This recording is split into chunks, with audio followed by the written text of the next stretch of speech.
صل على رسوله الكريم أما بعد. قال رسول الله صلى الله عليه وسلم: خيركم من تعلم القرآن وعلمه. وقال النبي صلى الله عليه وسلم: خيركم من قرأ القرآن وأقرأ. وقال النبي صلى الله عليه وسلم: رب قارئ القرآن والقرآن يلعنه، أي إذا أخل بمعاني أو بمباني أو بالعمل المنافع. وقال النبي صلى الله عليه وسلم: زينوا القرآن بأصواتكم. وقال: حسنوا القرآن بأصواتكم، فإن الصوت الحسن يزيد القرآن حسنا. حاضرین مجلس، یہ اس مدرسے کا سالانہ تعلیمی جلسہ ہے. بچوں کا پروگرام سنا اور دفتر میں بیٹھ کر کچھ بچوں کا قرآن کریم سننے کا موقع ملا. بہت مسرت ہوئی، دل بہت خوش ہوا کہ تعلیمی مراحل اچھی طریقے سے طے ہو رہی ہیں. اساتذہ کی محنت بھی سامنے آئی، طلبہ کی محنت بھی سامنے آئی، اور منتظمین کی فکریں بھی سامنے آئیں. دعا ہے کہ اللہ پاک ان تمام کی محنتوں کو قبول فرمائے. قرآن پاک کے سلسلے میں یہ محنت یہاں پر ہو رہی ہے، اور قرآن پاک کے بارے میں اللہ کے رسول صلی اللہ علیہ وسلم نے ارشاد فرمایا: خیرکم من تعلم القرآن وعلمہ. تم میں سب سے بہتر وہ ہے جو قرآن کریم سیکھے اور سکھائے. ایک دوسری روایت میں ہے: خیرکم من قرأ القرآن واقرأ. تم میں سب سے بہتر وہ ہے جو قرآن کریم پڑھے اور پڑھائے. قرأت کا تعلق الفاظ قرآنی سے ہے، جبکہ تعلیم اور تعلم میں الفاظ بھی آ جائیں گے اور معنی بھی آ جائیں گے. اس وجہ سے کہ چونکہ الفاظ قرآنی پر ابھی محنت ہو رہی ہے، ناظرہ قرآن کریم اور حفظ قرآن پاک کی تعلیم ہے، اس لیے یہ بھی بہت بڑی سعادت کی بات ہے. پڑھانے والے بھی خیر ہیں اور پڑھنے والے بھی خیر ہیں. خیر کے معنی سب سے اچھی، اس لیے کہ اللہ کے رسول صلی اللہ علیہ وسلم نے ارشاد فرمایا ہے: خیرکم من قرأ القرآن واقرأ. تم میں سب سے بہتر ہوا ہے جو قرآن کریم پڑھے اور پڑھائے. قرآن کریم نام ہے الفاظ اور معانی دونوں کا، وہ اسم للنظم والمعنی جميعا. اور اللہ پاک نے قرآن کریم کے الفاظ اور معانی دونوں کی حفاظت کا خود وعدہ کیا ہے. اِنَّا نَحْنُ نَزَّلْنَا الذِّكْرَ وَإِنَّا لَهُ لَحَافِظُونَ. ہم نے قرآن پاک کو نازل کیا ہے اور ہم ہی اس کی حفاظت کے ذمہ دار بھی ہیں. قرآن پاک کی حفاظت اللہ پاک نے جو کروائی ہے اور اس کا جو طریقہ رکھا وہ ہم سب کے سامنے ہے کہ سب سے پہلے قرآن پاک کی حفاظت کا ذریعہ رسول اللہ صلی اللہ علیہ وسلم کا سینہ مبارک. حضرت جبرائیل علیہ السلام آتے، قرآن پاک کی آیات سناتے، آپ صلی اللہ علیہ وسلم کی یاد ہو جاتی اور آپ صلی اللہ علیہ وسلم حضرات صحابہ کو سنا دیتے. حضرات صحابہ میں کچھ صحابہ کاتبین وحی تھے، تقریباً 56 صحابہ رضوان اللہ تعالی علیہ اجمعین کاتبین وحی تھے. مختلف موقعوں پر آپ مختلف صحابہ کو بلاتے تھے اور ان سے قرآن پاک لکھواتے تھے، یعنی جو نازل ہوتا آپ سنا دیتے وہ لکھ دیتے. اور اس طرح سے قرآن پاک سینوں میں بھی محفوظ ہوتا رہا اور نقوش اور کاغذوں میں بھی. کاغذ تو اتنے نہیں تھے اس وقت میں، لیکن آپ کہہ سکتے ہیں کہ کتابت کے ذریعے سے بھی محفوظ ہوتا رہا. کاغذ کمیاب تھا تو درختوں کی چھالوں پر، پتوں پر، کپڑوں پر، ہڈیوں پر، ان چیزوں پر بھی قرآن کریم لکھا گیا۔ اللہ کے رسول صلی اللہ علیہ وسلم بتاتے تھے کہ یہ ٹکڑا نازل ہوا ہے اور اس کو فلاں جگہ لکھو، اور اس کی ترتیب یہ ہے۔ حضرات صحابہ اسی کے مطابق یاد کر لیتے اور اسی کے مطابق لکھ لیا کرتے تھے۔ اس طرح سے رسول اللہ صلی اللہ علیہ وسلم کے زمانے میں سینکڑوں نہیں ہزاروں صحابہ قرآن پاک کے حافظ ہو چکے تھے، اور اس کا ایک واضح ثبوت یہ ہے کہ حضور پاک صلی اللہ علیہ وسلم کے دنیا سے تشریف لے جانے کے 1-2 سال کے بعد ہی، بلکہ 1 سال بعد کہہ سکتے اسی سال ایک بڑی جنگ ہوئی ہے جو عرب کے مرتدین کے ساتھ جنگ تھی، جنگ یمامہ۔ مسیلمہ کذاب اس جنگ میں مرتدوں کا، یہ کہہ لیجیے مرتدین کا سردار تھا۔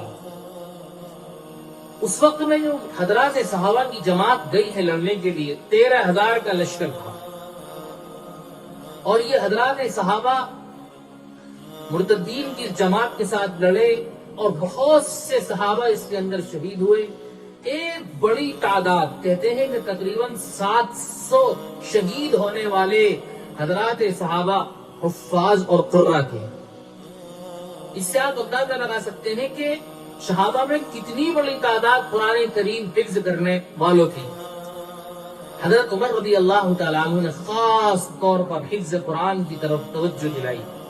حالانکہ سب قرآن کریم پڑھتے تھے، حفظ کرتے تھے، گھروں گھروں میں حافظ تھے، لیکن حضرت عمر رضی اللہ تعالیٰ عنہ نے وہ لشکر جو بہت سے علاقوں کے اندر گئے ہوئے تھے، تو لشکر کے امیروں کو لکھ کر بھیجا کہ تم لوگ اپنے لشکر والوں کو قرآن پاک حفظ کراؤ۔ چنانچہ کوفے کی طرف لکھ کر بھیجا کہ اہل لشکر کو کہو گے قرآن پاک حفظ کریں۔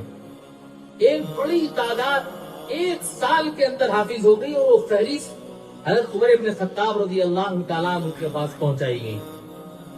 آپ نے بصرہ میں حضرت ابو موسیٰ اشعری رضی اللہ تعالیٰ عنہ کو لکھ کر بھیجا، وہ وہاں کے گورنر تھے، کہ آپ اپنے یہاں قرآن پاک کی حفظ کرانے پہ اہتمام کرو، اور 1 سال کے بعد مجھے فہرست بھیجو۔ 1 سال کے اندر 10,000 اہل لشکر کا قرآن پاک حفظ کر لیا۔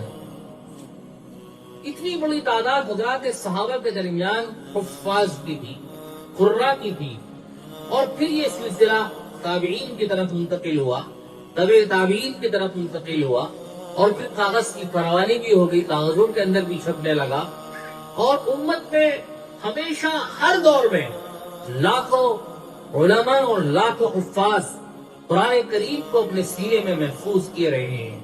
آج بھی آپ دنیا کے اندر، دنیا کے چپے چپے پر گھومنے چلے جائیے، وہاں آپ کو قدم قدم پر حفاظ مل جائیں گے، قرآن کریم کے حافظ مل جائیں گے۔ یہ دراصل اللہ پاک نے اپنی کتاب کی حفاظت کا ایک خاص نظام کیا ہے، سینوں کے ذریعے سے نظام کیا ہے، اس لیے کہ نقوش جو لکھے جاتے ہیں اور اوراق جن میں لکھا جاتا ہے، ان کو آدمی ختم کر سکتا ہے۔ بہت سی مرتبہ دنیا کے اندر ایسی کوششیں ہوئی ہیں، مثلا ہندوستان کے اندر ہی انگریزوں کے زمانے میں یہ کوشش ہوئی کہ ان لوگوں میں ہمارے خلاف لڑنے کا جو جذبہ آتا ہے وہ علماء کی بنیاد پر اور قرآن کی بنیاد پر آتا ہے، لہذا علماء کو ختم کیا جائے اور قرآن پاک کو ختم کیا جائے۔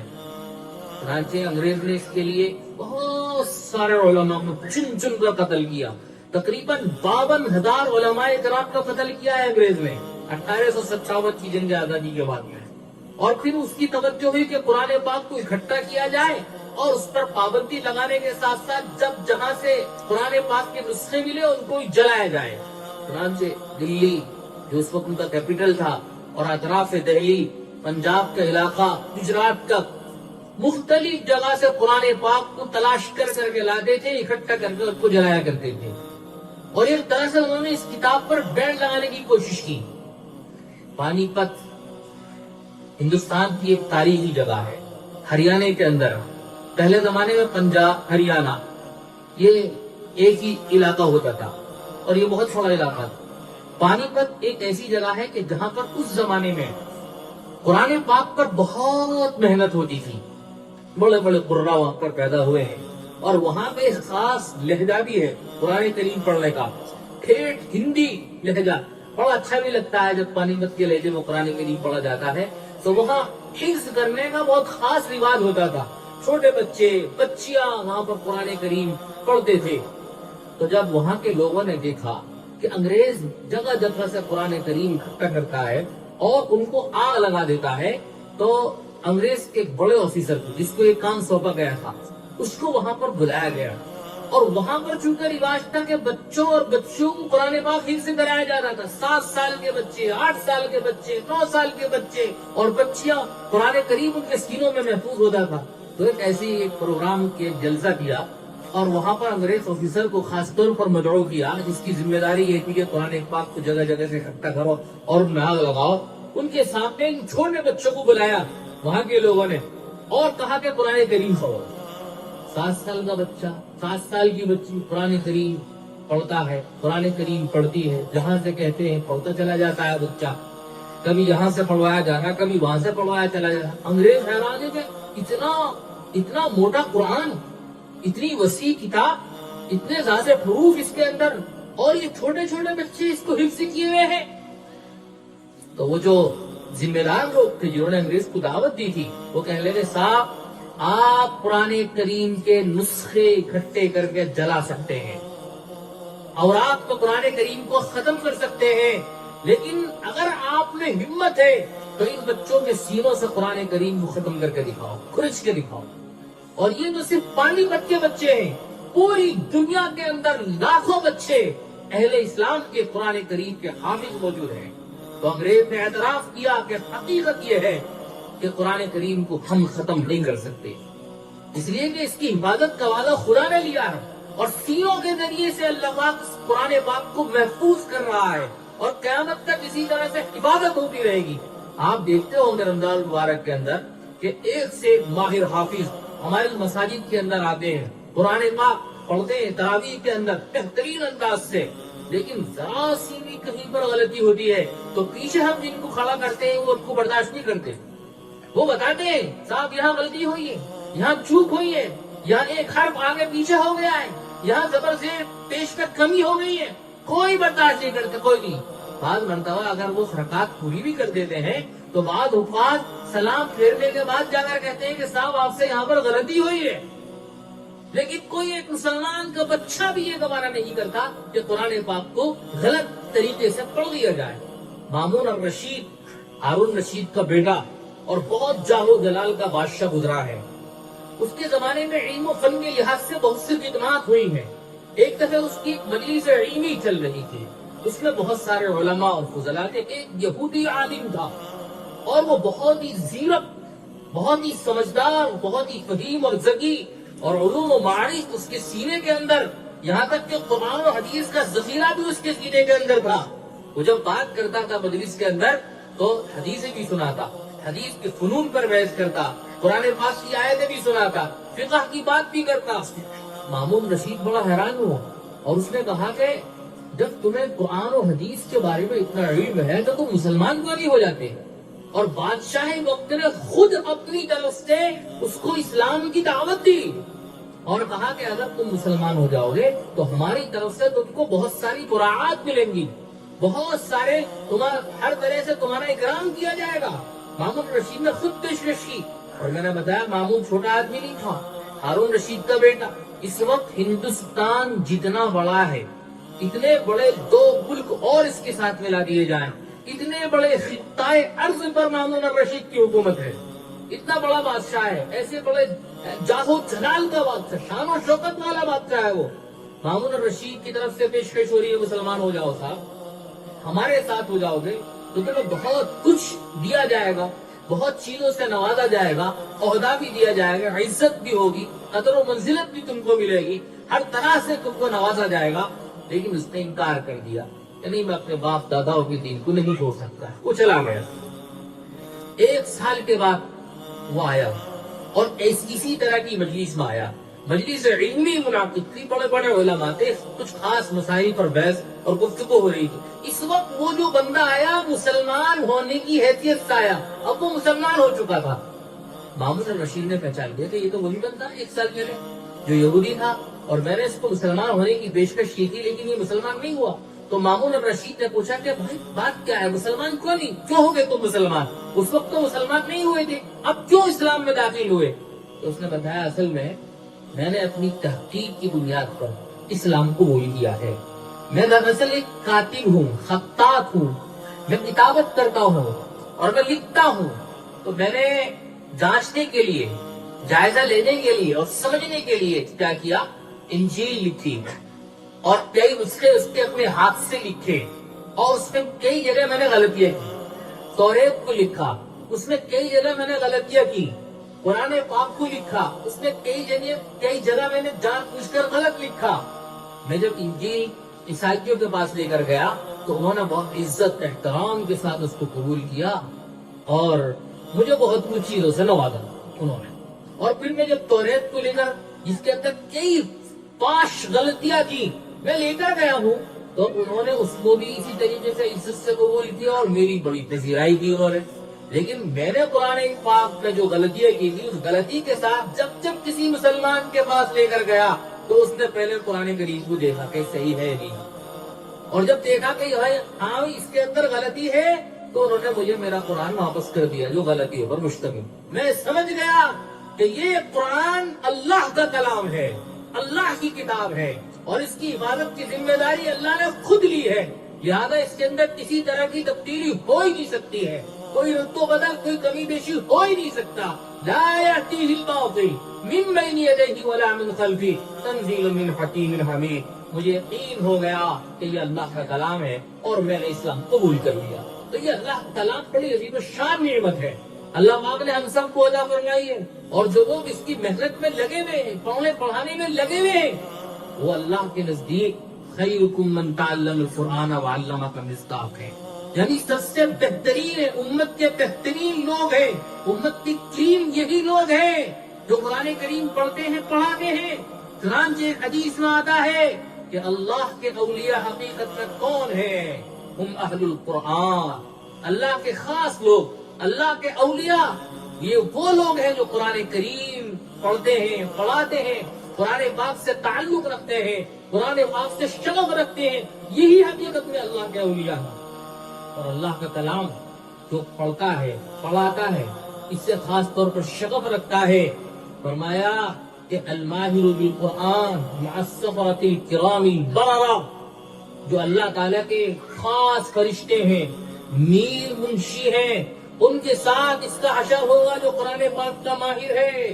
اور قرآن پاک کوئی پڑھتا ہے لیکن اس میں مشقت اٹھاتا ہے، اس کو پورا اچھی طریقے سے پڑھا نہیں جاتا، اٹکتا ہے اس کے اندر، تو فرمایا لہو اجران، اس کو بھی ڈبل ثواب ملے گا، ایک تو قرآن پاک پڑھنے کا ثواب، ایک قرآن پاک پڑھنے میں جو مشقت اٹھا رہا ہے اس کا ثواب۔ لہذا ہم پہ اگر کوئی قرآن پاک پڑھا ہوا نہیں ہے تو مایوس نہ ہو، پڑھنا شروع کر دو، محنت کرنا شروع کر دو۔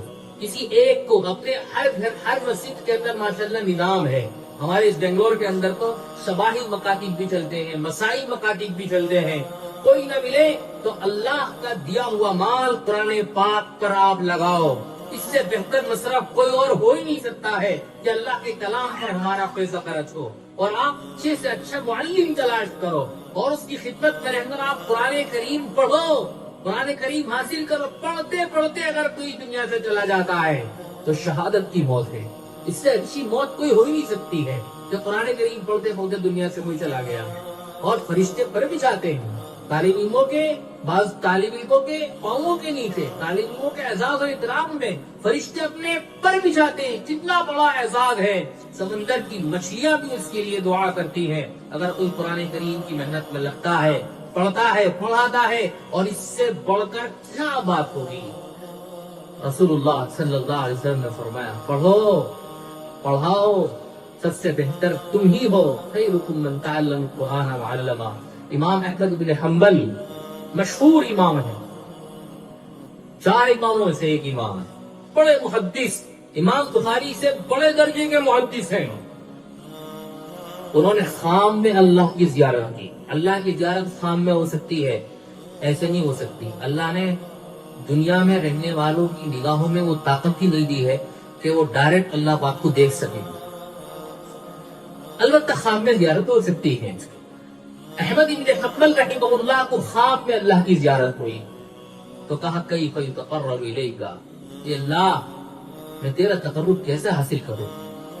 تو اللہ نے کہا بکلام، میرے کلام کے ذریعے سے. تو کہا بفہم او بغیر فہم، سمجھ کر یا بلا سمجھے؟ تو اللہ نے کہا بفہم او بلا فہم، یعنی سمجھ کر پڑھو گے تب بھی میرا قرب حاصل ہوگا اور بلا سمجھ کے پڑھو گے تب بھی میرا قرب حاصل ہوگا. تو قرآن کریم ایک ایسی کتاب ہے کہ اگر بلا سمجھ کے بھی آپ پڑھتے ہیں تو بھی فائدے سے خالی نہیں، اور سمجھ کر پڑھتے ہیں تو روح اعلیٰ کو. یہاں پر بچے محنت کر رہے ہیں قرآن پاک پر، جو بچے محنت کر رہے ہیں اور جو ان کے ساتھ محنت کرا رہے ہیں، یہ سب مقبولان بارگاہ الہی ہیں. اللہ پاک کی نگاہ کے اندر یہ سب قابل قدر، قابل عزت، ہماری نگاہوں کے اندر بھی قابل قدر، قابل عزت. ان کی محنت ہمیں ان کا ساتھ دینا چاہیے اور تلاش کرتے رہنا چاہیے، کوئی موقع ملے ہم ان کا ساتھ دیں، ان کا تعاون کریں، دامے گرمے سکڑے اس انداز سے بھی ہو. یہ مدرسہ ماشاءاللہ ایک بہت پرانا مدرسہ ہے، ایک اس کی بڑی تعریف ہے، قدیم مدارس میں سے ہمارے بنگلور شہر کے. اب ماشاءاللہ یہ حضرات اکٹھے کھڑے ہوئے ہیں، اس میں ایک کئی منتظمین ہے ماشاءاللہ، اور اساتذہ کا عملہ ہے ماشاءاللہ العزیز. یہ سب لوگ محنت کر رہے ہیں اور یہ محنت ہمارے سامنے. ہمارے مفتی شیخ اللہ خان صاحب کی تقریر میں ایک طرح سن رہا تھا، وہ فرما رہے تھے اگر کسی مدرسے میں ایک بچہ بھی حافظ ہو گیا اور پھر وہ مدرسہ بند ہو گیا تب بھی وہ مدرسہ کامیاب ہے. یہاں تو ماشاءاللہ ڈیلی بچے حافظ ہو رہے ہیں، بچیاں قرآن کریم پڑھ رہی ہیں، چھوٹے چھوٹے بچے قرآن کریم پڑھ رہے ہیں. تو یہ کامیاب مدرسہ ہے اور اس کو آگے بڑھانا ہم سب کی ذمہ داری ہے انشاءاللہ العزیز. نیت کریں گے ہر طرح سے اس مدرسے کے معاون بن کر رہیں گے.